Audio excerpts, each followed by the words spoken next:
नमस्कार दोस्तों, welcome to value addition.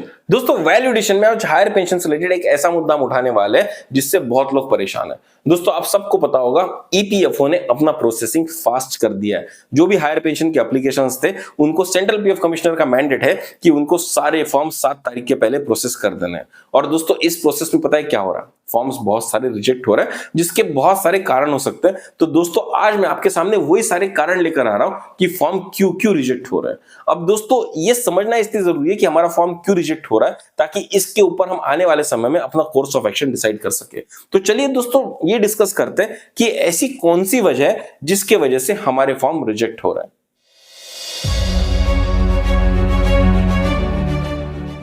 अब दोस्तों जब हम फॉर्म के रिजेक्शन की बात करते हैं तो रिजेक्शन 2 स्टेप पर हो रहा है। पहला स्टेप है दोस्तों एम्प्लॉयर फ्रंट पे, दूसरा होगा ईपीएफओ फ्रंट पे।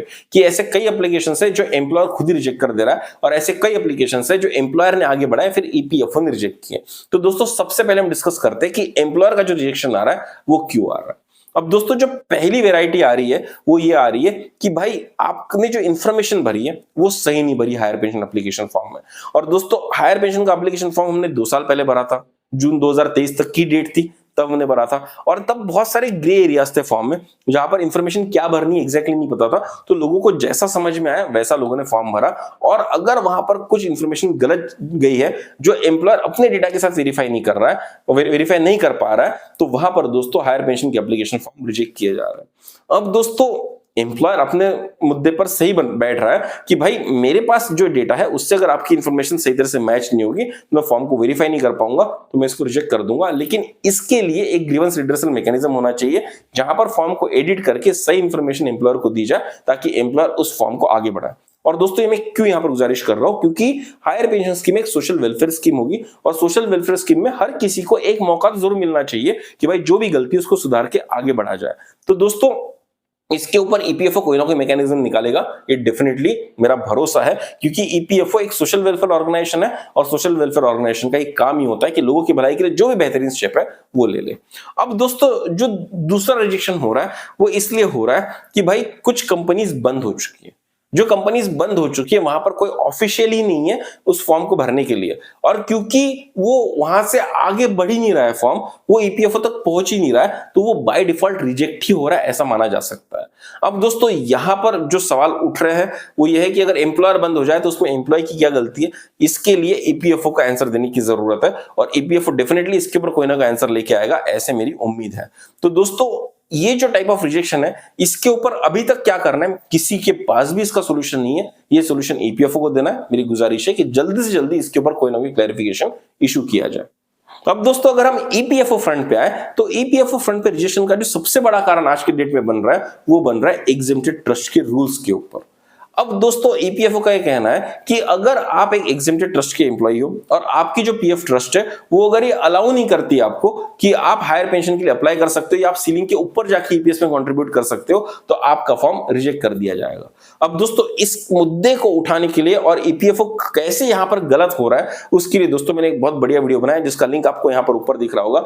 ये वीडियो जरूर देखिएगा, आपको वीडियो के एंड में भी मैं इसका लिंक दिखूंगा, क्योंकि मैंने यहां पर बहुत लॉजिकली एक्सप्लेन किया गया कि क्यों ईपीएफओ यहां पर गलत है, कैसे ईपीएफओ यहां पर गलती कर रहा है। क्योंकि एग्जेम्प्टेड ट्रस्ट के जो रूल्स है दोस्तों उसका बेसिस ही बना था ईपीएफओ के रूल से, और सुप्रीम कोर्ट का जजमेंट जो 2022 में है उसके पहले कोई प्रोविजन ही नहीं था सीलिंग के ऊपर जाकर कंट्रीब्यूट करने का ईपीएस में। तो अगर ऐसा कोई प्रोविजन ही नहीं था तो फिर एग्जेम्प्टेड ट्रस्ट उसके ऊपर एक्शन कैसे ले सकते हैं, अपना रूल अमेंड कैसे कर सकते हैं।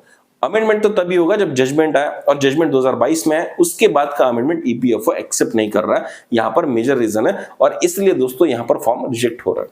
दोस्तों जो दूसरा रीजन है वो ये है कि आपने आपके एम्प्लॉयर ने तो डेटा वेरीफाई करके भेज दिया, लेकिन ईपीएफओ को लगता है कि आपका डेटा सिंक में नहीं है, आप और एम्प्लॉयर मिलके ईपीएफओ को गलत डेटा दे रहे हैं, तो वहां पर भी दोस्तों ईपीएफओ फॉर्म को रिजेक्ट कर रहा है। लेकिन रिजेक्ट करने से पहले ईपीएफओ जो है एम्प्लॉयर को एक चांस दे रहा है कि भाई एम्प्लॉयर के पास फॉर्म वापस भेजो, उसको क्लैरिफिकेशन पूछो, और अगर एम्प्लॉयर उसको ठीक कर देता है तो ही दोस्तों ईपीएफओ उस फॉर्म को मान्य धरता है, वरना वहां पर फॉर्म रिजेक्ट हो जा रहा है। लेकिन हो ये रहा है कि एम्प्लॉयर को जब फॉर्म वापस आ रहे, तो बहुत सारे फॉर्म एम्प्लॉयर के पास रुके पड़े हुए हैं। और इसीलिए ईपीएफओ दिल्ली ने शायद बहुत सीनियर सिटीजन्स को मैसेज भी भेजा था कि 31 जनवरी के पहले एम्प्लॉयर को फॉर्म आगे बढ़ाने के लिए आप उनके साथ बातचीत करिए, क्योंकि अगर ऐसा नहीं होगा तो आपके फॉर्म रिजेक्ट कर दिए जाएंगे। अब वो रिजेक्ट होंगे कि नहीं होंगे ये बात की बात है, लेकिन सही बात तो यह है कि अगर आपका फॉर्म एम्प्लॉयर के पास स्टक है तो आपको एम्प्लॉयर से बात करनी चाहिए और फॉर्म को आगे बढ़ाना चाहिए, क्योंकि अगर वो फॉर्म आगे नहीं बढ़ेगा तो एक तरह से वो फॉर्म का रिजेक्शन ही माना जाएगा। दोस्तों, जो तीसरा रीजन है जिसके बेसिस पर ईपीएफओ फॉर्म रिजेक्ट कर रहा है वो ये है कि आपका फॉर्म सही तरह से मान्य धरा गया, एलिजिबल धरा गया, आपको एक डिमांड लेटर इशू किया और आपने उस डिमांड लेटर के पैसे स्टिपुलेटेड पीरियड में वापस नहीं किए। मतलब कि दोस्तों, जब आप डिमांड लेटर आपको आया तो उसमें 3 महीने का समय आपको दिया गया था, लेकिन किसी रीजन की वजह से या तो आपको डिमांड लेटर लेट मिला तो आपको टाइम नहीं बचा, या तो दोस्तों आपको डिमांड लेटर मिल गया लेकिन आप किसी रीजन की वजह से आपके पास कैश नहीं हो गया, पैसे का जुगाड़ कर रहे होंगे, इन सारे रीजन की वजह से आप वो पैसा नहीं भर पाए, इसलिए दोस्तों आपका एप्लीकेशन रिजेक्ट कर दिया गया। ऐसे केसेस भी सामने हैं। अब दोस्तों, यहां पर एक तरीका है कि अगर आपका टाइम लिमिट खत्म हो चुका है तो आप रीजनल पीएफ कमिश्नर के पास जा सकते हैं, उनको सही रीजन बताकर अगर वो रीजनेबल उसको फाइंड करते हैं तो वो आपको 6 महीने का एक्सटेंशन दे सकते हैं जहां पर आप पैसा भर सकते हैं। लेकिन दोस्तों, यहां पर बात आती है एक्सेस की, कि रीजनल पीएफ कमिश्नर हर आदमी को मिले ये जरूरी नहीं है, वो एक्सेसिबल हो ये भी जरूरी नहीं है। तो दोस्तों, यहां पर ईपीएफओ का एक्सेसिबिलिटी बढ़ाने की कोशिश करनी चाहिए, कुछ ऐसा ऑनलाइन पोर्टल लॉन्च कर देना चाहिए जिसके थ्रू मैं मेरा एप्लीकेशन रीजनल पीएफ कमिश्नर को दे सकूं, जहां से अगर रीजनल कमिश्नर मेरी रिक्वेस्ट को मान लेता है तो मुझे एक्सटेंशन मिलेगा और फिर मैं पैसा भरूंगा तो मेरा हायर पेंशन का एप्लीकेशन पास होगा। वरना दोस्तों, अगर आपने 3 महीने के अंदर पैसे नहीं भरे तो आपका फॉर्म यहां पर रिजेक्ट हो सकता है। अब दोस्तों, इसके लिए हमको सतर्क रहना जरूरी है, क्योंकि डिमांड लेटर इश्यू हो जाना एक बहुत अच्छी स्टेप है जहां तक मैक्सिमम लोग पहुंच भी नहीं पा रहे। अगर आपका डिमांड लेटर बन चुका है तो आप एक्चुअली हायर पेंशन की रेस में बहुत आगे निकल चुके हैं, तो आपको वहां से हार नहीं लेनी है। उसके लिए दोस्तों सतर्कता हमको कैसे मेंटेन करनी है, हमको हर 15 दिन में ईपीएफओ मेंबर पोर्टल पे जाकर track my higher pension application status के ऊपर क्लिक करना है, अपना यूएएन नंबर डालना है, ओटीपी डालना है और दोस्तों आपको अपना स्टेटस देखते रहना है। क्योंकि ईपीएफओ जब भी डिमांड लेटर इशू करेगा तो वो ईपीएफओ आपके पोर्टल पे जरूर डालेगा, ये जरूर इंफॉर्मेशन आपको देगा करंट स्टेटस में कि आपका डिमांड लेटर इशू हुआ है कि नहीं हुआ है। क्योंकि ईपीएफओ ने जो अपना पोर्टल बनाया दोस्तों, वहां पर एक कैलकुलेट पेंशन का भी ऑप्शन दिया है। उस कैलकुलेट पेंशन के ऑप्शन को आप तभी क्लिक कर सकते हो जब आपका डिमांड लेटर इशू हुआ है। तो अगर आप उस बटन को क्लिक करते हो और अगर कैलकुलेटर ओपन हो जाता है, इसका मतलब है कि दोस्तों आपका डिमांड लेटर इशू हो चुका है। अगर आपको पोर्टल में डिमांड लेटर दिख रहा है, वेल एंड फाइन। अगर आपको डिमांड लेटर नहीं दिख रहा है तो आपको आपका जो ओरिजिनल पीएफ ऑफिस है, जहां से आपको ओरिजिनल पेंशन का पीपीओ इशू हुआ था, वहां पर आपको जाके दोस्तों इमीडिएटली खबर लेनी चाहिए कि भाई मेरा लेटर क्यों नहीं आया और मुझे कितना पैसा भरना है। तो दोस्तों, यहां पर सतर्कता बहुत इंपॉर्टेंट हो जाएगी, क्योंकि अगर हम सतर्क नहीं है और इसके वजह से डिमांड लेटर हम देख नहीं पाए और हमारा चांस चला गया तो ये बहुत गलत होगा। तो दोस्तों, ऐसे कुल मिलाकर 5 रीजन है। 2 रीजन जहां पर एम्प्लॉयर रिजेक्ट कर सकता है, 3 रीजन जहां पर ईपीएफओ रिजेक्ट कर सकता है आपका एप्लीकेशन। और दोस्तों, इसके लिए हमको सतर्क रहने की जरूरत है। जो लास्ट रीजन है दोस्तों, वो तो बिल्कुल अवॉइडेबल है कि डिमांड लेटर हमको सही समय पर नहीं मिला। अगर आप सतर्क रहेंगे तो ये आपका नुकसान यहां पर नहीं होगा, ये मैं आपको लिख के देने को तैयार हूं। अब दोस्तों, बाकी जितनी भी चीजें हैं कि वो जो रिजेक्शन हो रहा है उसके ऊपर मुझे अगर अपील करनी है तो उसके लिए एज ऑफ नो कोई भी पोर्टल नहीं है। आप ईपीएफओ ग्रीवेंस मैनेजमेंट पोर्टल पे जाकर अपना ग्रीवेंस रजिस्टर कर सकते हो, लेकिन दोस्तों वो बहुत फ्रूटफुल नहीं है, ये मेरा पर्सनल एक्सपीरियंस रहा। और इसीलिए ईपीएफओ को अगर वहां पर ग्रीवेंसेस रेज करने की सुविधा देनी है तो उसको बहुत उम्दा करना होगा, उसको बढ़िया करना होगा कि भाई एक्चुअली लोगों का समाधान हो। अगर आप उनको रिजेक्ट कर रहे हो तो एकदम वैलिड कॉज दो जिसकी वजह से रिजेक्ट हो रहा है, और अगर फ्रिवोलस कॉज है तो उसके ऊपर आपको एप्लीकेशंस को रीइनिशिएट करना चाहिए और फिर से एक बार उसके ऊपर सुनवाई करनी चाहिए, ऐसा मेरा मत है। तो दोस्तों, ईपीएफओ को एक बहुत अच्छा grievance redressal management system create करने की जरूरत है और ईपीएफओ आने वाले समय में ऐसा करेगा, ये मेरी गुजारिश है।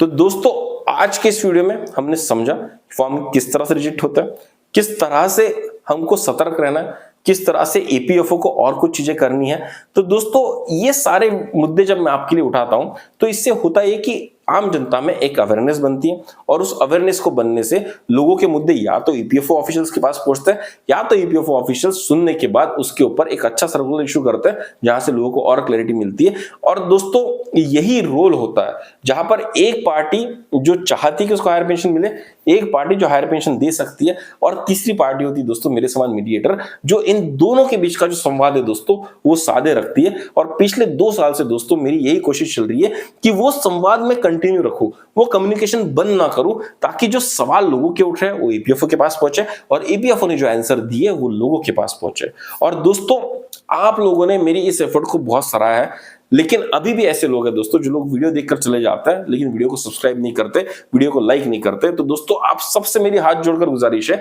कि इतनी मेहनत के साथ दोस्तों जब मैं आपके लिए आवाज उठा रहा हूं, आपके पास इंफॉर्मेशन लेके आ रहा हूं, तो दोस्तों ये आपका कर्तव्य भी बनता है कि आप चैनल को सब्सक्राइब करें, आप इस वीडियो के ऊपर कोई ना कोई कमेंट जरूर डालें, क्योंकि दोस्तों जब आप कमेंट डालते हैं तब मुझे पता चलता है कि ये वीडियो आपके काम आए कि नहीं आए, या आपकी कोई और अगर डिमांड होगी तो दोस्तों वो भी मुझे समझ में आती है, तो अगली वीडियो में मैं उसको भी कवर करने की कोशिश करता हूं। अब दोस्तों ये इंफॉर्मेशन आपके काम तो आ रही है, लेकिन क्या जो आपके बाकी दोस्त है जो परेशान हो रहे हैं हायर पेंशन के लिए, क्या उनके काम आ रही है? तो अगर ये इंफॉर्मेशन उनके काम भी आनी चाहिए तो उसके लिए दोस्तों आपको ऐसे वीडियो शेयर करने चाहिए, क्योंकि जब हम ज्यादा से ज्यादा इस तरह की वीडियो शेयर करेंगे तो हमारे कंसर्न्स कभी ना कभी तो किसी ईपीएफओ ऑफिशियल्स के पास पहुंचेंगे, और जब दोस्तों वो इन वीडियोस को देखेंगे तो उनको पता चलेगा कि भाई लोग कहां परेशान हो रहे हैं और किन सवालों का आंसर हमको देने की जरूरत है। तो दोस्तों आवाज उठाना मेरा काम है, आवाज को आगे पहुंचाना दोस्तों आप लोगों का काम है, क्योंकि वो आप ही लोग कर सकते हैं। ये वीडियो आपके लिए बन रहे हैं, ये वीडियो आपके फायदे के लिए बन रहे हैं, आपकी इंफॉर्मेशन के लिए बन रहे हैं। तो दोस्तों उस इंफॉर्मेशन का आपको फायदा हो ये आप ही को इंश्योर करना है ऐसे वीडियोस को शेयर करते हुए। तो दोस्तों चलिए मैं उम्मीद करता हूं कि आप इस वीडियो के ऊपर कमेंट जरूर करेंगे, ऐसे वीडियोस को शेयर जरूर करेंगे। अगर आपने अभी तक हमारे चैनल को सब्सक्राइब नहीं किया तो आप सब्सक्राइब जरूर करेंगे।